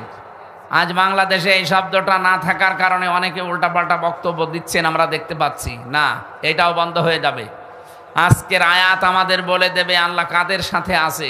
আপনি জোর করে তাকে সাথে রাখতে পারবেন না, উনি নিজে বলবে আমি কাদের সাথে আছি। যে আল্লাহ আমাদেরকে কোরআনে কারীম শোনার জন্যে আজকের এই ময়দানে ধৈর্য সহকারে সহ্য নিয়ে বসে থাকার তৌফিক দিয়েছেন, আবার বলেন আলহামদুলিল্লাহ। দরুদ আর সালাম পাঠ করছি আমাদের নবী, মানবতার মহান শিক্ষক মুহাম্মাদুর রাসূলুল্লাহ সাল্লাল্লাহু আলাইহি ওয়াসাল্লামের প্রতি। এ কোরআনে কারিমে যে আয়াত আমরা পড়েছি, এ কোরআন পড়তে হলে 29টা অক্ষর দিয়ে কোরআনে কারিমকে আল্লাহ সাজিয়ে দিয়েছেন। কায়দায় আছে দেখবেন, আলিফ বা তা সা আছে না? প্রতিটি অক্ষর দিয়ে আমাদের মহান আল্লাহ আমাদের নবীর প্রশংসা করেছেন। আপনি আলিফ দিয়ে দেখবেন, আলিফে আমার আল্লাহ জানাতে চায় আমার নবী আহমদ প্রশংসিত। বা দিয়ে আল্লাহ জানিয়েছেন আমার নবী বাশীর সুসংবাদদাতা। তা দিয়ে আল্লাহ জানিয়েছেন আমার নবী মুত্তাকি, তিনি পরহেজগার। সা দিয়ে আল্লাহ জানিয়েছেন আমার নবী মুদ্দাসসির, তিনি কম্বলওয়ালা। জিম দিয়ে জানিয়েছেন আমার নবী জামিল, তিনি সুন্দর। হা দিয়ে জানিয়েছেন আমার নবী হামিম, তিনি অন্তরঙ্গ বন্ধু। খ দিয়ে জানিয়েছেন খাতামান নাবিয়্যিন, আমার নবী শেষ নবী, সর্বশেষ। পড়তে পড়তে যাবেন ইয়া দিয়ে আল্লাহ জানিয়েছেন ইয়াসিন, আমার নবী নেতা। আমার নবী কি? রব্বুল আলামিন বলেন ইয়া মানে হে, সিন মানে সাজ্জেদ। আল্লাহ নিজে ডাক দিয়েছেন হে নেতা। সুতরাং এটা দুনিয়ার বিষয় না। পটুয়াখালীবাসী এদিকে তাকান। আর ওঠাউঠি করেন কারা? 1-1.5 ঘন্টা বসে থাকতে পারেন না, আপনি ভেতরে বসেন কেন? কেউ উঠবেন না ঘন্টা খানিকের ভেতরে। খুব জরুরি যদি হয় তাহলে উঠবেন। পেশাব পায়খানার বিড়ি খাওয়া ছাড়া কেউ উঠতে পারবেন না। না, ও এটা তো বরিশাল বিভাগ, সমস্যা। এবার চট্টগ্রামে ঠিক আছে, ওই ইমাম সাহেবও বিড়ি খায়। আমি নিজে দেখেছি ইমাম সাহেব বিড়ি খেয়ে। আল্লাহু আকবার। কি গো, এটা বরিশাল আর খুলনা বিভাগ একটু সমস্যা। বিড়ির বিরুদ্ধে অত বলাও ঠিক না, কারণ আমি তো আকিস গ্রুপে আছি। আমার আবার তারপরে ওনারা ছেড়ে দিয়েছে, খাবার তৈরি করছে। এখন আকিস গ্রুপ বিড়ি বিক্রি করে দিয়েছে অলরেডি। আমি বারবার পেছনে লেগে থাকতাম যে স্যার এটার জন্য বদনাম হয়ে যায়, এটা ছেড়ে দিন। ওনারা এখন অন্তত অনেক দূর এগিয়ে গেছে, প্রায় 65টা প্রোডাক্ট তৈরি করছে তারা খাবার মাবার দিয়ে। অন্তত ওগুলো ছেড়ে মানুষের খাবার দাবার এগুলো তৈরি করলে বরকত আল্লাহ আরো বেশি দেবে। হারামে কোনো বরকত নেই, কথা বলেন না কেন? যারা হারাম ইনকাম করেছিল আপনি তাকান তো তাদের দিকে। সাহেব পাড়া বানিয়েছিল মালয়েশিয়া, ওখানে যে দেখি যে হোটেলে থাকি ওই হোটেলের নিচে 2 শয়তান চা খাচ্ছে। কি আপনি এখানে? হুজুর আমি আগেই পালিয়েছি। তার মানে একটু আঁচ পেয়েছিলাম যে না আর থাকা যাবে না, এই জন্য আগের রাতে পালিয়ে চলে এসেছি। কেন থাকেন না সাহেব পাড়ায়? না সব তালা মারা, ওখানে থেকে মায়ের খাবো। এদেশে বহু বাঙালি আছে, যদি জানে যে আমি আছি আমার পিটিয়ে ভর্তা বানিয়ে ফেলবে। কি করলেন হারাম ইনকাম দিয়ে? নিজেও এখন ভোগ করতে পারেন না, ভাড়া দেবেন ভাড়াও দিতে পারেন না, কারণ জানে যে সাহেব পাড়া ভাড়া নিলে আমার যন্ত্রণা হবে। যেন হারাম ইনকাম করে কেউ ভোগ করে যেতে পারে না, আল্লাহ 2টা ক্ষতি করে দেয় তার। 1 নম্বরে হারাম ইনকাম করলে জীবনের আরাম আল্লাহ তুলে নেয়, 2 নম্বরে মরণের সময় আপনি বেঈমান হয়ে মরবেন। এদেশে তো নেই। বলেন বলেন। সম্মানিত মা বোন যারা এসেছেন আপনাদেরকে আমি একটা কথা বলছি, আপনার স্বামী পরকীয়া প্রেম করলে, অন্য মেয়ে লোকের সাথে লাইন করলে আপনি যেভাবে রেগে যান, ও হারাম ইনকাম করলে যদি ওই রকম রেগে যেতেন। কি একটা মহিলা পারে তার স্বামীকে 2 নম্বরে ইনকাম থেকে বাঁচাতে পারে না? এক মহিলার ঘটনা শুনছিলাম, সে তার জামাইকে ডাক দিয়ে বলেছে তার স্বামীকে যে আপনি এই যে বাজার খালি হাতে গেলেন, এত টাকা পেলেন কোথায়? জামাইটা বলছে আমি জুয়া খেলেছি। জুয়া বোঝেন তো? তাস খেলা। এই খেলে উপায় করেছি 10,000 টাকার মতো, ওইটা দিয়ে আজকে 7,000 টাকার বাজার। উনি বলছে না, এইটা রান্না করে আমি আপনাকে দিতে পারবো না। এইটা দেখতে যতই সুন্দর মনে হোক, এই ফল ফলাদি এই মাছ গোশত এগুলো রান্না করে আপনাকে আমি দেব তৃপ্তি সহকারে আমরা খাবার পরে যদি সন্তান পেটে আসে, ওটা তো জন্মগতভাবেই হারামখোর হবে। বলেন 10টা মাস আমি পেটে রাখবো একটা হারামখোর? না, হবে না। আপনি এটা আগে সব গরিব মানুষকে দান করে দিয়ে আসেন, আর কথা দেন জীবনে আপনি হারাম ইনকাম করবেন না, তাহলে আপনার সাথে আমি আসি, নয়তো আপনার সংসার আমি করব না। আজ মেয়েগুলো যদি এরকম শক্ত হতো, বাংলাদেশের স্বামীরা টাইট হয়ে যেত। এই দরবেশ 36,000 কোটি টাকা মারতে পারতো না, কথা বলেন না কেন? একজন মানুষ 620টা বাড়ি বানিয়েছে, পৃথিবীর ইতিহাসে পাল্টিয়ে দিয়েছে। 620টা বাড়ি দুনিয়ায় কারো ছিল? অথচ এই 15 বছরে যারা ছিল একজনের এরকম পেয়েছি আমরা। পটুয়াখালীবাসী বিশ্বনবীর এই বিষয়টা যেহেতু শুধু দুনিয়ার সাথে সম্পৃক্ত না, আমরা আলেমরা আছি যারা, তাদেরকে বলছি তাফসিরে তাবারির ভেতরে আছে, তাফসিরে মাজহারির ভেতরে আছে, মুফাসসিরিন ইকরাম দিয়েছেন। সিন দিয়ে আল্লাহ পাক 5টা জিনিস মিন করেছেন। সিন মানে সাজ্জাদুল আলামিন, সিন মানে সাজ্জাদুল বাশার, সিন মানে সাজ্জাদুল কাউনাইন, সিন মানে সাজ্জাদুল আম্বিয়া, সিন মানে সাজ্জাদুল মুরসালিন। রব্বুল আলামিন যেন দুনিয়ার মানুষকে জানাতে চেয়েছেন শুধুমাত্র এই বাংলাদেশ না, শুধু ভারত না, ইন্ডিয়া না, আল্লাহ পাক জানাতে চেয়েছেন যত জগৎ আমি আল্লাহ বানিয়েছি সব জগতের জন্য আমার নবী মুহাম্মদুর রাসূলুল্লাহ নেতা, আদর্শ। জোরে বলেন সুবহানাল্লাহ। সুতরাং আপনি যদি এখানে না বাস করে মঙ্গল গ্রহে চাঁদের দেশে বাস করতে চান, সেখানেও আমার নবীকে আপনার আদর্শ মানা লাগবে। 2 নম্বরে সাজ্জাদুল বাশার। বাশার মানে মানুষ, মানুষ পদবাচ্যে যারা বিবেচিত, আমরা অবশ্যই নবী বাদে অন্য কাউকে আদর্শ মানতে পারি না। কথা কাটসাট বলছি, বোঝার কথা বুঝে নিন। যারা নবী বাদ দিয়ে অন্য কাউকে আদর্শ মানেন, সাফ কথা, আপনি মরে গেলে বিচার হবে না, হিসাবও হবে না, বিনা হিসাবে বিনা বিচারে জাহান্নামী। কি এটা আমি বানালাম? বুখারী শরীফ লেখার আগে ইমাম বুখারী একটা কিতাবও লিখেছেন আল আদাবুল মুফরাদ, এর 6 নাম্বার হাদিসে পাবেন। 3 নাম্বার পয়েন্টে আছে, এই পৃথিবীতে যাদের আদর্শ মুহাম্মাদুর রাসূলুল্লাহ হয়নি ওই লোকটার কোনো বিচার নেই, হিসাবও নেই। বিনা হিসাবে বিনা বিচারে মরে গেলে সরাসরি জাহান্নাম। বলেন নাউজুবিল্লাহ। আর আমি বাংলাদেশে এটা দেখতে পাচ্ছি, অনেক মানুষের আদর্শ কিন্তু এখনো ঠিক হয়নি। কথা বলেন না কেন? এটা যদি কেউ মনে করে দুনিয়ার কাজ, আর কে বলেছে আপনাকে দুনিয়ার কাজ? কিয়ামতের কঠিন ময়দানে আপনাকে আল্লাহ যখন দ্বিতীয় স্টেপে ডাকবেন, প্রথমে তো একা একা ডাকবেন, দ্বিতীয় স্টেপে একা আর ডাকবেন না। ইয়াউমা নাদউ কুল্লা উনাসিম বিইমামিহিম।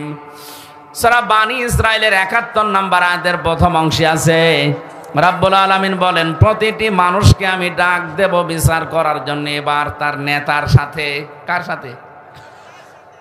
মির্জাগঞ্জবাসী বিবেক দিয়ে বলেন, নেতা যার ঠিক নেই ওই লোকটাকে যদি আল্লাহ ডাকে কিয়ামতে, কি মনে হচ্ছে আপনার? তার চেহারা দেখলে যদি আল্লাহর রাগ হয়ে যায়, তে আপনার পর্যন্ত আল্লাহ আসবে না। সূরা হুদ 12 নম্বর পারা 12 নম্বর পৃষ্ঠার প্রথম নম্বর লাইনের 98 নম্বর আয়াতটা সবাই পড়বেন একবার করে। ইয়াকদুমু কওমাহু ইয়াউমাল কিয়ামাতি ফাওরাদাহুমুন নার ওয়া বিইসাল বিরদুল মাওরুদ। বলেন আল্লাহু আকবার। যতগুলো তাফসীর আমি আয়াতের সাথে মিলিয়েছি, এর সামারাইজ বাংলা অর্থ এইটাই, কিয়ামতের দিন যেই নেতা জাহান্নামে যাবে, ওই নেতার যত কর্মী সব জাহান্নামে যাবে। যদিও এটা ফেরাউন সম্পর্কে নাজিল হয়েছে, কিন্তু বাস্তবতা এইটা, এই পৃথিবীর ময়দানে যেই নেতা জাহান্নামে যাবে কিয়ামতে, ওর যত অনুসারী ছিল সবাইকে আল্লাহ তার সাথেই পাঠাবে জাহান্নামে। এটা দুনিয়ার কথা হয় কি করে বলেন? এটা আখিরাতের সাথে সম্পর্কিত। এই জন্য যাদের নেতা ঠিক নেই, আদর্শ ঠিক নেই, এই মুহূর্তে আপনি ঠিক করবেন নাকি দুনিয়ার কথা মনে করে চলে যাবেন? না, আপনার কপালে আগুন লাগবে। এখানে একজন বসে থাকেন, আমি একজনকেই বোঝাবো। সত্যি যদি আপনি কোরআনের কথা ভালো লাগছে না, এত কেমন কেমন লাগে এই মনে করে যদি চলে যান, বিশ্বাস করবেন আপনার ভেতরে মুনাফিকি আছে। وَإِذَا قِيلَ لَهُمْ تَعَالَوْا إِلَى مَا أَنزَلَ اللَّهُ وَإِلَى الرَّسُولِ رَأَيْتَ الْمُنَافِقِينَ يَصُدُّونَ عَنكَ صُدُودًا। রব্বুল আলামিন বলেন সূরা নিসার 61 নম্বর আয়াতে আছে, নবী আপনি যখন বলবেন যে আসো আল্লাহর বিধানের দিকে আসো, রাসূলের তরিকার দিকে আসো, আপনি দেখবেন ইয়াসুদ্দুনা আনকা সুদুদা, কিছু মানুষ আস্তে করে পেছন ফিরে আপনার কাছ থেকে কেটে পড়বে। আপনি বিশ্বাস করবেন এই মানুষগুলো নির্ভেজাল মুনাফিক। কি আপনি কি মুনাফিক নাকি? বলেন বলেন। মুনাফিক যদি না হয়ে থাকেন, অন্তত আমার 1 ঘন্টা সময় দেবেন এই আয়াতটা বোঝানোর। দেবেন তো ইনশাল্লাহ? আমরা জবান খুলে কোরআনের সোনালী আয়াত পড়ে তাফসিরে যাচ্ছি। আউযু বিল্লাহি মিনাশ শাইতানির রাজিম। বিসমিল্লাহির রহমানির রহিম। وَلَقَدْ أَخَذَ اللَّهُ مِيثَاقَ بَنِي إِسْرَائِيلَ।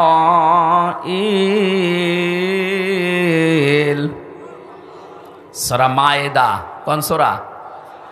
120টা আয়াত আছে, মাত্র এক আয়াতের 4 ভাগের 1 ভাগ আমরা পড়েছি, 12 নম্বর আয়াত। আজকের আলোচনার বিষয় আল্লাহ সাজিয়ে দিয়েছেন। তাফসিরে ইবনে কাসিরের ভেতরে দেখবেন এই আয়াতের সাবজেক্ট হচ্ছে আল্লাহ কাদের সাথে আছেন। এই দুনিয়ায় আমরা দেখি যত মানুষ আছে 4,500 ধর্ম পালন করে চলছে মানুষ। কত?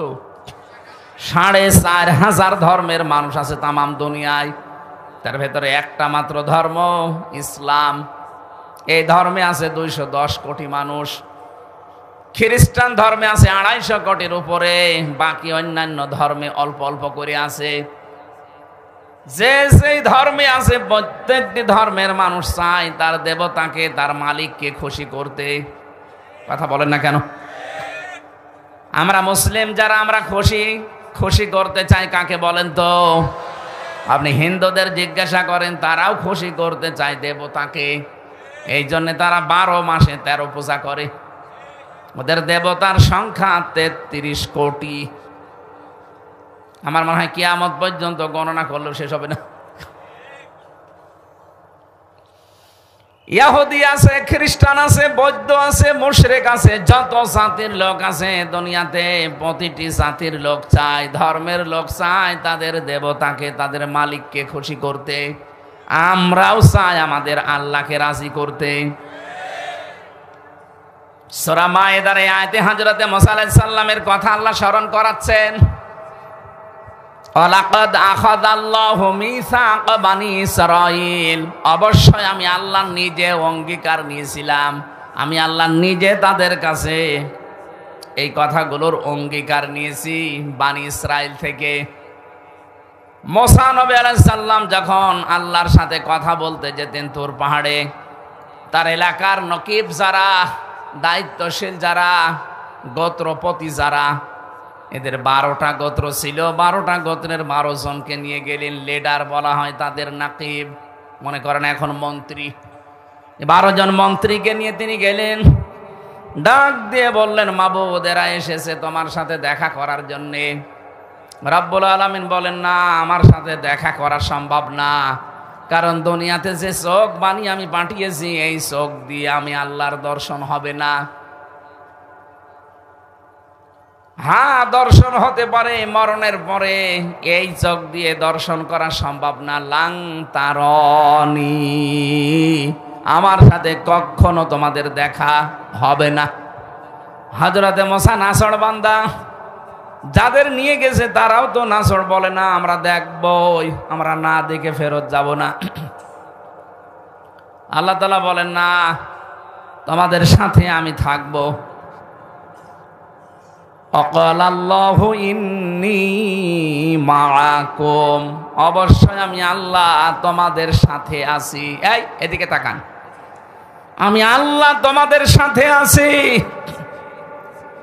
নিজ নিজ এলাকায় ফিরে যাও। নিজ নিজ গোত্রের কাছে যাবার পরে 12টা নকিবকে আল্লাহ বললেন, 5টা কাজ যদি এলাকায় করতে পারো, আমি আল্লাহ তোমাদেরকে ঘোষণা দিলাম যে আমি তোমাদের সাথে আছি। এলাকায় গিয়ে বলবা যে আল্লাহকে দেখতে পারি নাই, কিন্তু তিনি আমাদের সঙ্গে আছেন, তার রহমত আমাদের সাথে থাকবে যদি আমরা 5টা কাজ করতে পারেন। ও বাংলার মানুষেরা, এখন যদি আমরা এই দেশের 350 জন এমপি আছে, এর ভেতরে 51-52 জন মন্ত্রী ছিলেন, এই 52 জন মন্ত্রী নিয়ে যদি দেশের যিনি দায়িত্বে ছিলেন উনি যদি সে বলতেন আল্লাহ আমরা দেখতে চাই আপনাকে, রব্বুল আলামিন যদি বলে না দেখা হবে না, তবে একটা কাজ, এলাকায় গিয়ে যদি এই 5টি কাজের আঞ্জাম দিতে পারো, তাদেরকে শোনাতে পারো যে আমি আল্লাহর রহমত তাদের সাথে আছে। এখন মনে করেন যে 12টা নকিব এলাকায় এসে তারা প্রথম কাজ আরম্ভ করেছিল। রব্বুল আলামিন বলেন, নিজ নিজ এলাকায় যে প্রথমে তাদেরকে বলবা লাইনা আকামতুমুস সালাহ, 1 নম্বরে আমি আল্লাহ তাদের সাথে আছি যারা নামাজ কায়েম করবে। পটুয়াখালীবাসী ভালো করে বুঝে বলবেন আল্লাহ কি বলেছিলেন, যারা নামাজ পড়বে। বলেন বলুন, লাইন আকামতুমুস সালাহ, যারা নামাজকে দাঁড় করাবে। এই দায়িত্ব কোনো ব্যক্তি, কোনো পরিবার, কোনো সমাজের না। নামাজ কায়েম করতে হলে রাষ্ট্রীয় শক্তি লাগে।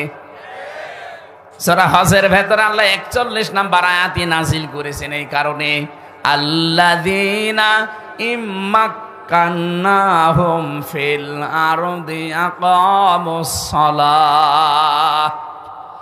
আমি যদি জমিনে মুমিন বান্দাদেরকে ক্ষমতা দান করি, তারা প্রথম কাজই করবে নামাজের বিল আনবে। তাহলে নামাজের বিল আনার দায়িত্ব রাষ্ট্রের। কার? আরো জোরে বলেন। আমরা যেটা করি তাবলীগ জামাতের মাধ্যমে, তাবলীগের মাধ্যমে মানুষকে দিনের কথা বলার দ্বারা যে চলো ভাই সলিমুদ্দিন নামাজ পড়তে যায়, এটা আমার ব্যক্তিগত কাজ না। যদি আপনি ভালো কাজের আদেশ দিতে পারেন, সে মানলে মানবে, না মানলে না মানবে। কিন্তু হ্যাঁ, ভালো কাজের আদেশ দেওয়া, অন্যায় কাজে বাধা দেওয়া, এটা তো নামাজের ক্ষেত্রে না। কারণ নামাজ কিন্তু আল্লাহর একেবারে সরাসরি হুকুম। কোনো মানুষ যদি নামাজ সত্যিই না পড়ে, তার সোনা মতো বলা না, তার শাস্তির বিধান আছে। আমাদের ইমাম আবু হানিফাও জানিয়েছে তাকে জেলখানায় বন্দি করে রাখা লাগবে। অন্যান্য ইমামদের মত আরো কড়া, শুধু জেলখানায় রাখলেই হবে না, তাকে পিটাতে হবে যতক্ষণ সে নামাজ না পড়ে। এত কঠিন বিধান এই পৃথিবীতে নামাজ। যদিও আমি মুসলমানদের কাছে বেশি নামাজের কথা বলি না, কারণ একজন অমুসলিম আর মুসলমানের পার্থক্যই তো নামাজ। আপনি যদি নামাজই না পড়েন, তে আপনি কিসের মুসলমান? কোন মানুষ যদি সত্যি ফরজ নামাজ ছেড়ে দেয়, আল্লাহ বলেন আমি ওর দায়িত্ব ছেড়ে দেই। বলেন নাউজুবিল্লাহ। কত বড় কথা দেখেছেন, আল্লাহ আপনার দায়িত্ব ছেড়ে দেবে।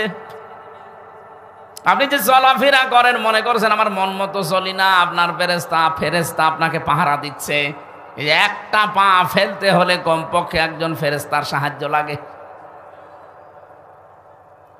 ইন কুল্লু নাফসিন লাম্মা আলাইহা হাফিজ। এই আয়াতের তাফসিরে পড়েছি, প্রতিটি মানুষের পেছনে একজন হেফাজতকারী আছে। আপনি কি করে পা ফেলবেন, ওই পা ফেলার পেছনে ফেরেশতা দায়িত্ব পালন করছে। এই জন্য মরণের আগে ফেরেশতারা এসে যারা রিস্কের দায়িত্বে আছে, তারা বলে আল্লাহর বান্দা, তামাম দুনিয়া খোঁজ করে দেখলাম তোমার জন্য এক ফোঁটা রিজিকের ব্যবস্থা নেই, সুতরাং আমি বিদায় নিলাম, তুমি থেকো। পানির যিনি দায়িত্বে আছে, পানির ফেরেশতা সেই কথা বলে। বাতাসের অক্সিজেনের দায়িত্বে আছে, ও এসে এই কথাই বলে যে তামাম দুনিয়া দেখে এক ফোঁটা অক্সিজেন তোমার জন্য পেলাম না। হাতের দায়িত্বে আছে, মুখের দায়িত্বে আছে, চোখের দায়িত্বে আছে, সারা আছে, দায়িত্ব পালন করে মরণের আগে এসে বিদায় নিয়ে চলে যায়। এই জন্য আপনি, আল্লাহ যদি আপনার দায়িত্ব ছেড়ে দেয়, এক সেকেন্ডও চলতে পারবেন না। আর এটাকে যারা বিশ্বাস করে না, তারা টাটকা শয়তান। কারণ শয়তানের ভেতরে অহংকারটা ছিল যে আপনারে লাগবে না, আমি নিজেই স্বয়ং সম্পূর্ণ। মির্জাগঞ্জবাসী, তাহলে আল্লাহকে সঙ্গে রাখার জন্য নামাজ কায়েম করা লাগবে। আর এটা কায়েম করার জন্য দায়িত্ব দিয়েছেন আল্লাহ রাষ্ট্রকে। ওই রকম রাষ্ট্র গঠন করার জন্য আপনার কোনো চেষ্টা আছে? এই কথা বোঝেন নাকি রাজনীতি মনে হচ্ছে? নামাজ কায়েম করা এটা ব্যক্তি বিশেষের দায়িত্ব না, এটা দায়িত্ব রাষ্ট্রের। যদিও আমরা এখন এদেশে রাষ্ট্রীয়ভাবে নামাজ কায়েম নেই, এই জন্য নিজ নিজ উদ্যোগে আমি নিজে, আমার পরিবার, আমার সমাজ, আমরা চেষ্টা চালাচ্ছি কি করে নামাজটা নষ্ট না হয়। চেষ্টা চালাচ্ছি নামাজকে আবাদ করার, কায়েম করার। কিন্তু দায়িত্ব দিয়েছেন আল্লাহ রাষ্ট্রকে। 12 জন নকিবকে আল্লাহ জানিয়েছিলেন নিজ নিজ এলাকায় যে আগে নামাজের বিল পাশ করে দিবা। বাংলাদেশে 300 জন এমপি, 151 জন যদি কোরআনে কারিমকে বুকে নিয়ে সংসদে যেতে পারে, প্রথম দিন যদি নামাজের বিল আনে, সংসদের স্পিকার যদি বলে আপনারা কি চান, 151 জন যদি হাত তুলে ফেলে যে আমরা নামাজ কায়েম করতে চাই বাংলাদেশে কালকেই, উনি যদি বলে হাত তোলেন যারা যারা রাজি আছেন, 300 জনের ভেতরে 151 জন হাত তুললে ওটা পাশ হয়ে যাবে। কথা বলেন না কেন? এখন এরকম একজন এমপি আপনার এলাকায় যদি দাঁড়ায়, যে লোকটা কোরআন বুকে নিয়ে সংসদে যাবে, এই মানুষটাকে যদি আপনি একটাও ভোট দেন, আপনি হয়তো ভোট দিয়েছিলেন একটা, কিন্তু আপনার একটা ভোট নিয়েও পাশ করার পরে যদি সংসদে নামাজের এই বিলটা আনতে পারে, আল্লাহর কসম 18 কোটি মানুষ নামাজ পড়লে যে সওয়াব হয়, ওই সওয়াব আপনিও পাবেন। প্রশ্ন আসতে পারে আমি তো একটা ভোট দিয়েছিলাম, কি? হ্যাঁ, আপনার একটা ভোটের কারণে সে আজ এমপি। কত মানুষ কিয়ামতে ওঠার পরে দেখবে তার আমল নামায় জেনার গোনা লিখা, আশ্চর্য হয়ে বলবে রব্বুল আলামিন, ফেরেশতারা মনে হয় এটা বানিয়ে লিখেছে, আমি কোনোদিন তো জেনা করিনি। আল্লাহ বলেন আমিও জানি জেনা করনি, এমন মানুষকে তুমি রায় দিয়েছিলে, ভোট দিয়েছিলে, পেছনে ছিলে, সমর্থন জানিয়েছিলে, যেই লোকটা এই দুনিয়াতে ক্ষমতা পাওয়ার পরে জেনার কাজ সহজ করে দিয়েছিল। মাঝে মাঝে মেলা বসাতো, শিশু মেলার নামে শিশু নেই, শুধু শিশুর খালারা আর মামারা। কথা বলে না কেন? এই সমস্ত জায়গায় অ্যাক্সিডেন্ট হইতো, অ্যাক্সিডেন্ট হয় না? এই অ্যাক্সিডেন্ট গুলোই তো জেনা, কেউ হাতে কেউ মুখে, আর বাকিটা বললাম না। এই জেনাগুলো যারা করেছে, ওই জেনার গোনা তোমার ওই একটা ভোটের কারণে, রায় দেওয়ার কারণে, সমর্থন দেওয়ার কারণে তোমার আমল নামায় গেছে। আমার তো এই হাদিস পড়ার পরে মনে হয় বাংলাদেশে বহু মানুষের আমল নামায় জেনার গোনা দেখা যাবে। এই জন্য আমরা সাবধান, একজন হোক, আমি একাই ভালো থাকবো। যদি এটা বিশ্বাস না করেন, সূরা নিসার 85 নম্বর আয়াতটা বাড়ি যে তাফসীর সহ মিলিয়ে দেখবেন। মাইয়া শাফাআতান হাসানাতান ইয়াকুল্লাহু নাসীবুম মিনহা ওয়া মাইয়া শাফাআতান সাজ্জিয়াতান ইয়াকুল্লাহু কিফলুম মিনহা ওয়া কানা আল্লাহু আলা কুল্লি শাইইন মুকিতা। বলেন আল্লাহু আকবার। রব্বুল আলামিন বলেন, কোন মানুষ যদি ভালো কাজের সমর্থন করে, ওই কাজটা করে লোকটা যে সওয়াব পাবে, আপনি শুধু সমর্থন করে একই সওয়াব পাবেন। কোন মানুষ যদি অন্যায় কাজে সাপোর্ট করে, ওই লোকটা অন্যায় করে যা পাবে, আপনি সাপোর্ট করে তাই পাবেন। এই জন্য আমাদের এক্ষুনি সচেতন হওয়া দরকার, এক্ষুনি আমাদের সচেতন হওয়া দরকার। আমাদের জীবন কিন্তু দেখতে দেখতে শেষ হয়ে যাচ্ছে। জীবনে আর এই সময়টা কোনোদিন ফিরে পাবেন না। সুতরাং এক্ষুনি কাজে লাগাতে হবে। কথা বলেন। আর সময় নেই সামনে, এখনই সময়। আমাদের মালিককে আমাদের সঙ্গে রাখা লাগবে, কারণ এই ছোট্ট জীবন শেষ হয়ে গেলে যা শুরু হবে, ওখানে মালিক ছাড়া আর কেউ নেই। এই যে চোখ বন্ধ করার পরে যে শুরু হয়ে যাচ্ছে, এক একটা দিন যাবে 50 আলফা সানা মিম্মা তাউদ্দুন, 1-2 করে যেভাবে গণনা করেন, মরণের পরে এক একটা দিন হবে এরকম 50,000 বছরের মতো লম্বা। এ বিশাল জীবনে আমাদের মালিক আমাদের সঙ্গে আছে কিনা, আমি নামাজ কায়েমের আন্দোলন করি কিনা, নামাজ আমার ব্যক্তি পরিবার সমাজে আছে কিনা, রাষ্ট্রে আছে কিনা, যদি না থাকে আল্লাহর কসম আল্লাহ আপনার সঙ্গে থাকবেন না। 2 নম্বরে ওয়া আতাইতুমুজ যাকাত, আপনি বলবেন যে এলাকায় যে যাকাত ভিত্তিক অর্থনীতি কায়েম করা লাগবে, অথচ এইটা শুনলেই অনেক মানুষ মনে করে যে এটা দুনিয়ার কাজ, আমাদের কাজ না। কে বলেছে আপনাকে? অর্থনীতি একটা ইবাদত। এই দেশে যারা ব্যাংকিং ব্যবস্থায় কারবার করেন, অর্থনীতি কি আমি জানি, অনেক আলেম পর্যন্ত এগুলো জানে না। মোশারাকা আছে, মোদারাবা আছে, মোরাবাহা আছে, বায়ে সালাম আছে, বায়ে ইস্তিসনাস, বায়ে মুআজ্জালাস, 28টা নিয়ম আছে। আমরা অধিকাংশ মানুষ কিছুই জানি না ইসলামী অর্থনীতির। ইসলামী ব্যাংকে যে কারবারগুলো আছে, অন্যান্য ব্যাংকে একেবারে সরাসরি আছে সুদ, এটা সরাসরি না। 100% এই দেশে যাকাত কায়েম হওয়ার আগে কেউ পারবে না। কি? কেউ পারবে না। কিন্তু চেষ্টা তারা চালাচ্ছে। কিন্তু চেষ্টা চালালেও তো হবে না। নবীজি নিজে, এই যে মোশারাকা বললাম, মোদারাবা বললাম, নিজে নবীজি এটা করেছিলেন। মোদারাবার কনসেপ্ট হচ্ছে আপনি শ্রম দেবেন আর আমি টাকা দেব। নবীজি নিজে শ্রম দিয়েছিলেন, খাদিজাতুল কুবরা অর্থ দিয়েছিল। এটা যদি কোনো ব্যাংক করে, আপনি করবেন তার সাথে। মোশারাকা এটা পার্টনারশিপে, আমি 10,000 টাকা দিলাম, ইনি 10,000 দিয়েছে, 10,000 উনি দিয়েছে 20,000, দুইজনের টাকা এক জায়গায় করে ব্যবসা চলছে। লাভ যা হবে আমার 10%, ওনার 20%। যদি লস হয় আমার 10, ওনার 20। এভাবে যেন কোনো ব্যাংক ব্যবসা করে জায়েজ আছে। আর আমি যত অর্থনীতি নিয়ে পড়াশোনা করেছি, এই দেশে ইসলামী ব্যাংক এই কাজটা করে যাচ্ছে। বাকি অন্য কোনো ব্যাংকে এইটা নেই, সেখানে আছে শুধু লাভের লাভ। আর ওই লাভ খায় মানুষ না, এলাকায় এসব নেই। অনেকে যে টাকা ছেড়ে রাখেন আর টাকা আসে, 1,000 টাকা দিলে মাসে মাসে 200 টাকা বেশি দেয়, এটাকে কি বলে? এটা মায়ের সাথে জেনা করার গুনাহ হচ্ছে। আমার মনে হয় এই এলাকায় এখনো এগুলো আরম্ভ হয়নি। কারা কারা এটা ছেড়ে রেখেছেন টাকা হাত তোলেন তো। আপনি দাঁড়িয়ালা মানুষ, নাউজুবিল্লাহ। বোঝে না, না না বুঝে আপনি 2 হাত তুললেন কেন? 1 হাত তুলতে পারতেন।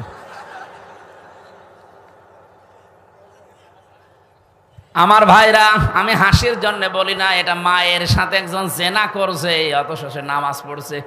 এটা একটা পাগলামি না? এটা কি খেলা করা জিনিস? কোরআনে কারীম জানিয়েছে ইয়ামহাকুল্লাহুর রিবা ওয়া ইউরবিস সাদাকাত।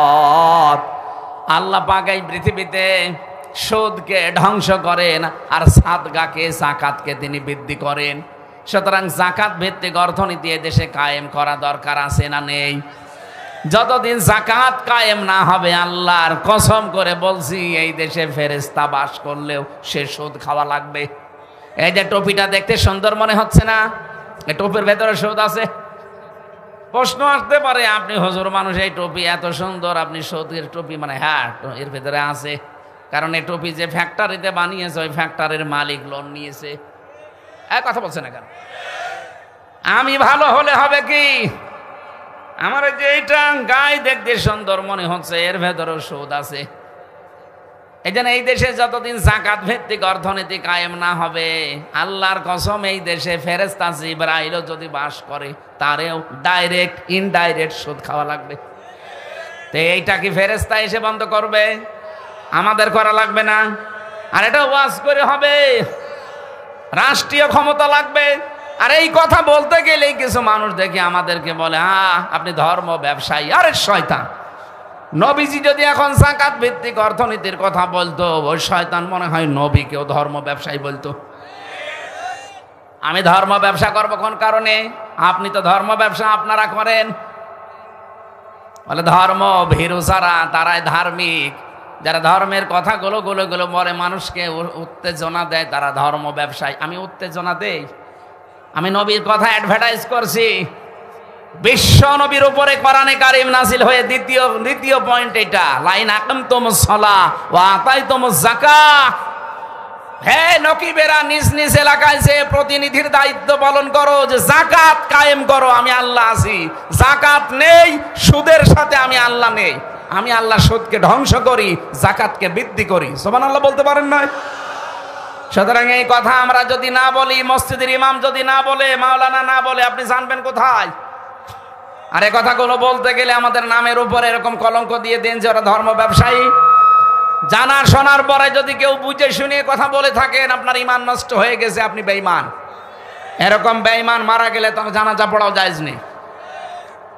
মাওলানা মামুনুল হক জেলখানায় 3টা বছর বারবার, আমি যেহেতু পাশাপাশি ছিলাম, সকালে আর দুপুরের খাবার আমরা এক জায়গায় খেতাম। আমারে হাত ধরে ধরে প্রতিদিন অন্তত 3 বছরের ভেতর প্রায় দিন আমারে বলতো, হামজা, বাইরে যদি যেতে পারি কোনো কাফেরের জানাজা পড়া। আপনি এত কথা বারবার বলেন আমারে, জানাজা পড়বেন না কাফেরের। কাফের পেলেন কোথায়? কোরআনের বিরুদ্ধে যারা কথা বলে তারাই তো কাফের। এইবার বুঝলাম যে বাংলাদেশে কাফের আছে না নেই। আপনি আলেমকে ছোট করতে গিয়ে কোরআনের বিরুদ্ধে যে কথা বললেন, আপনার কি ঈমান আর আছে? আপনি তো কাফের হয়ে গেছেন। এর 3 নম্বর শব্দটা দেখেছেন, ওয়ামানতুম বিরুসুলি। হে নবী মুসা 12 জন নকিবকে বলেন তারা যেন রসুলদের উপরে ঈমান আনে। কাদের উপরে? আমরা প্রশ্ন আসতে পারে, সেখানে রসুল ছিলেন কয়জন? 1 জন। এদিকে তাকান, 1 জন মানুষ রসুল ছিল সঙ্গে, হযরতে মুসা। অথচ আল্লাহর রসুল বহু বচন দিলেন, ওয়ামানতুম বিরুসুলি, তারা যেন আমার রসুলদের উপরে ঈমান আনে। তার মানে আল্লাহর উদ্দেশ্য এখানে শুধু মুসা নবী না, কিয়ামত পর্যন্ত আল্লাহ পাক এই পৃথিবীতে যত নবী আর রসুল মুসা নবীর পরেও পাঠিয়েছিলেন, এর আগেও যাদেরকে পাঠিয়েছিলেন, সবার উপরে ঈমান আনা লাগবে। এখন প্রশ্ন আসতে পারে, এখন তো আর রসুল নেই, না আছে? এখন নাইবে রসুল আছে। এদিকে তাকান, এখন রসুল নেই, নাইবে রসুল আছে। এই পৃথিবীতে যারা এখন আলেম, সত্যিকারের আলেম যারা, তারা কিন্তু নায়েবে রাসূল।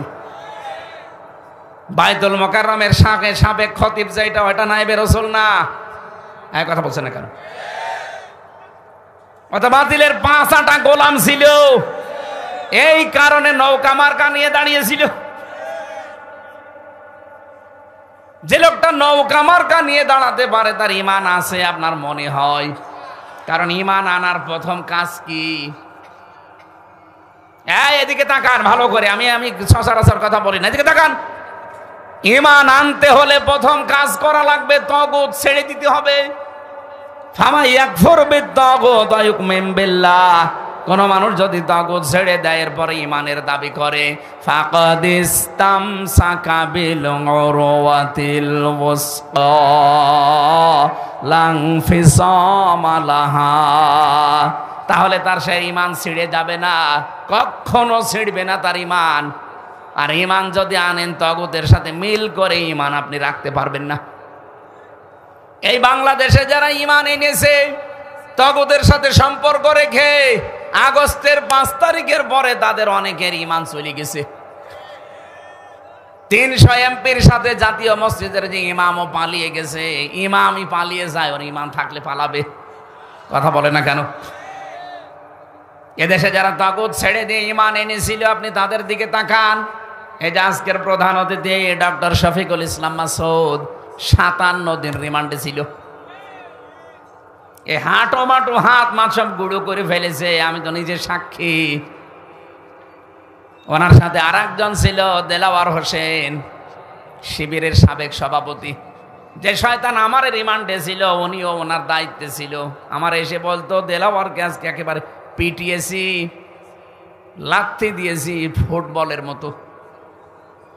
তার গরম করতো আগুন দিয়ে, লাল টকটক হয়ে যেত, এটা লজ্জা স্থানের ভেতরে ঢুকিয়ে দিত। আমার সামনেও নিয়ে এসেছিল ওই জিনিসগুলো, বলছে এইগুলো দিয়ে আমরা নখ তুলি, হাতে পায়ের নখ আমরা এগুলো দিয়ে তুলে ফেলি। ডিম নিয়ে আসতো মাঝে মাঝে, যে আমরা ডিম দেই। আমি মনে করছি ডিম মনে হয় খাবার জন্য দেবে। আমার 11 ঘন্টা টাঙিয়ে রেখেছিল মাথায় দড়ি বেঁধে। 11 ঘন্টা আমি নামাজও পড়তে পারি না, 4 ওয়াক্ত আমি ইশারায় নামাজ পড়েছি, কারণ মাটির নিচে। আমি জানি না এখন কোন সময়। 57 দিন রিমান্ডে থাকার পরেও তাকে 1 চুল পরিমাণ টলাতে পারেনি। আর শয়তানদের মাত্র 3.5 ঘন্টায় সব ঈমান হারিয়ে গেছে। এই জন্য দেশে যারা তাগুত ছেড়ে দিয়ে ঈমান আনতে পারবে, এই লোকটা শত ঝড় ঝাপটা আসুক না কেন টিকে থাকতে পারবে। আল্লাহর কোরআন বলছে লাংফিসামা লাহা, কখনো ও ছিঁড়ে যাবে না। আর তাগুতের সাথে মিলে যদি কারো ঈমান থাকে, ওর ঈমান দেখতে মনে হবে বিশাল দরবেশ, ঈমান থাকবে না, টিকিয়ে রাখতে পারবে না। ঝড় উঠবে পটুয়াখালী বাজারে, এখান থেকে বাতি নিভে যাবে। কথা বলছেন নাকি হাঁ করে আছেন আন্দাজে? ঈমান আনা লাগবে এখন থেকে আমাদের, তাগুত ছেড়ে দিয়ে না, তাগুত সহকারে। বলেন বলুন, আপনি ঈমান আনবেন রাসূলের উপরে। রাসূল নেই, রাসূলের নায়েব আছে। এই যে যারা আলেম বসে আছে, প্রত্যেকটা নায়েবে রাসূল, রাসূলের উত্তরাধিকারী এরা। এদের উপরে ঈমান আনবেন, বিশ্বাস করবেন। কি বিশ্বাস? ওয়াজ্জারতুমুহুম, তাদেরকে সাহায্য করা লাগবে। যেহেতু নবী এখন রাসূল নেই, নবী নেই, তাহলে নায়েব আছে যারা, এদেরকে সাহায্য করা লাগবে না। আর আপনি কি আরম্ভ করেছেন? আমি নাম ধরেই বলছি, আপনি কি আরম্ভ করেছেন? আপনি যে আল্লাহকে সঙ্গে রাখতে চান, তার রহমত কিভাবে পাবেন? নায়েবে রাসূলকে আপনি গালি দেন, আজহার না মাঝহার, জোতা দিয়ে পিটিয়েছে জানো। একটা মাসলুম দল বিএনপি, এদের ভেতরে কিছু কুলাঙ্গারের কারণে তাদেরও বদনাম হয়ে যাচ্ছে। আগস্টের 5 তারিখের পর থেকে মনে হচ্ছে বাবা শাহজালাল সব হালাল। গাইবান্ধার জজের কাছে 50 লাখ টাকা ঘুষ চেয়েছে, সাদা দাবি করেছে 50 লাখ একটা জজের কাছে। মনে করছে যে কেউ জানলো না, কেউ বুঝলো না, আমি তো রাতে চাঁদা চেয়েছি। আরে শয়তান, রাতে নারায়ণগঞ্জের বন্দরে রাত 12:30টার সময় চাঁদা চাইতে গেছে। বলছে আমি রাতের বেলা চাঁদা চাইলাম, মানুষ জানলো কি করি? বাস্তবতা বোঝেন। আমি রিমান্ডে দেখতে পেয়েছি ওদের যন্ত্রগুলো, যে মেশিন ওরা নিয়ে এসেছে ইসরায়েল থেকে, এখন তো ওইটা চালাচ্ছে এখন যারা গোয়েন্দা বিভাগে আছে তারা। আপনি তো রাতের বেলা সাদা চান আর মনে করেন কেউ টের পায় না। পায়খানার ভেতরে বসে বসে কি করেন, কোন দিকে তাকান, ওইটাও ওরা দেখতে পায়। সারা দেশ ওদের হাতের মুঠার ভেতরে নখদর্পণে রেখেছে কে কোথায় কি করে। আমি গোয়েন্দা বিভাগের সর্বোচ্চ পর্যায়ে যিনি আছেন কথা বলি মাঝে মাঝে, হুজুর আমরা দেখতেছি, আসলে শুধু দেখছি কে কি করে, কার কি কাজ। আপনি মনে করছেন আমি ডুবে ডুবে জল খাই, কেউ টের পায় না। কে বলেছে এই দেশে কোন জায়গায় কোন সুই পড়ে আছে তা ওরা দেখতে পাচ্ছে। আমি ধরা পড়ার 2 দিন পরে আমার ম্যাডাম সে সাতক্ষীরার মাওলানা আমিরুল ইসলাম বেলালি ভাইয়ের সাথে কি একটা কথা বলেছিল যে এই করলে হুজুরকে, ওইটা দেখি সকালবেলা আমার রিমান্ডে দেখাচ্ছে ভিডিও একেবারে। কি আশ্চর্য, এই নাম্বার তো কেউ জানে না। আর আপনি আছেন রাত 12:30টায় চাঁদা চাই, কেউ জানে না। ওরা সব পর্যবেক্ষণ করছে কে কোন মহারথী কি করে। অনেকের রিপোর্ট কিন্তু খারাপ, সামনে অবস্থা ভালো না, কিন্তু আপনার পিটাবে এমন ভাবে যে গোপালগঞ্জের কিছু মানুষ দেখিলেন না, উস্কানিতে পা দিয়েছিল আপার, পেছনে লাল হয়ে গেছে, এমন লাল হয়েছিল যে ওই সময় গোপালগঞ্জ থেকে ঢাকা যদি কেউ যায়, বসে গেলে 300 টাকা, দাঁড়িয়ে গেলে 1000 টাকা। কি পিটানো পিটিয়েছে। আজকে আমরা সাথে দেখলাম আর্মি, এরপরে যারা প্রশাসনের আছে ওরা আসছিল। ওই মানুষগুলো যে চেহারা আর যে শক্তি ওদের গায়ে, আপনি মনে করছেন আমি চাঁদা চাই, কেউ জানে না, কেউ টের পায় না। কেউ টের পায় না মানে সব ওরা জানে। সময় হলে যদি ধরে, বাপ বলারও সময় পাবেন না তখন। এই জন্য অপকর্মগুলো বন্ধ করেন। আপনার কারণে এই মাজলুম মানুষদের উপরে একটা বদনাম হয়ে যাচ্ছে। শহীদ রাষ্ট্রপতি জিয়াউর রহমান, এই লোকটার নামের আগেই শহীদ লেখা হয় কেন? বঙ্গবন্ধুকেও তো মানুষ মেরে ফেলেছে, তাকেও মেরে ফেলেছে, কিন্তু বঙ্গবন্ধুর নাম আজ পর্যন্ত কেউ বঙ্গবন্ধু শহীদ এ কথা বলে না, আমি পাইনি। কিন্তু শহীদ জিয়ার নাম শুনলে মানুষ বলে শহীদ জিয়া। আমি নিজে দেখেছি তার নামে মক্কায়, মদিনায়, মসজিদে নামিরা এখানে খুতবা দিচ্ছে তার নামে। ও যখন নিম গাছ লাগিয়ে দিয়েছিল, সাজারাত জিয়া বলা হয়, জিয়া ট্রি, জিয়া গাছ বলে, নিম গাছ না। ওখানে আমরাও তো ছিলাম, লক্ষ লক্ষ মানুষেরা ওখানে ওই ছায়ায় আশ্রয় পায়। এত গরম দেশ, সেখানে একটু আশ্রয় পেলে এমনি দোয়া মুখ দিয়ে বের হয়ে যায়।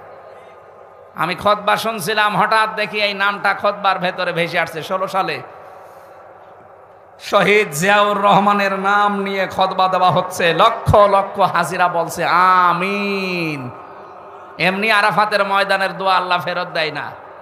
কথা বুঝতেছেন? সেই দলের বদনাম করবেন আপনি, একটা মুসলিম দলের। তারা আমার সাথে জেলে ছিল, আমি দেখেছি বহু মানুষ, 313টা মামলা মাথার উপরে, 556টা মামলা। আর আপনি এখন নিজের স্বার্থ ব্যবহার করে এই দলের বদনাম করবেন, মানে কখনো এটা হতে দেওয়া হবে না। 14 দল বাদ দিয়ে যা আছি আমরা সবাই মাজলুম। এই কথা বলে না কেন? সবাই মাজলুম না? এ দেশটা এখন গড়ার সময়। আমরা সাদাবাজি না করে যদি এই দেশে টিকে থাকতে পারি, বেঁচে থাকতে পারি, আপনি পারবেন না কেন? আপনি করতে চাইলে এই কাজ আমরা সামনে করতে দেব না। আমিরে জামাত ডাক্তার শফিকুর রহমান হাফিজাহুল্লাহ ডাইরেক্ট ঘোষণা দিয়ে দিয়েছে, এই দেশে সাদাবাজি আমরা করি না, কাউকে করতে দেব না। এটা যদি আবার জীবন দেওয়া লাগে, দরকার হয় জীবন দেব, সাদাবাজি এ দেশে আর হতে দেওয়া হবে না।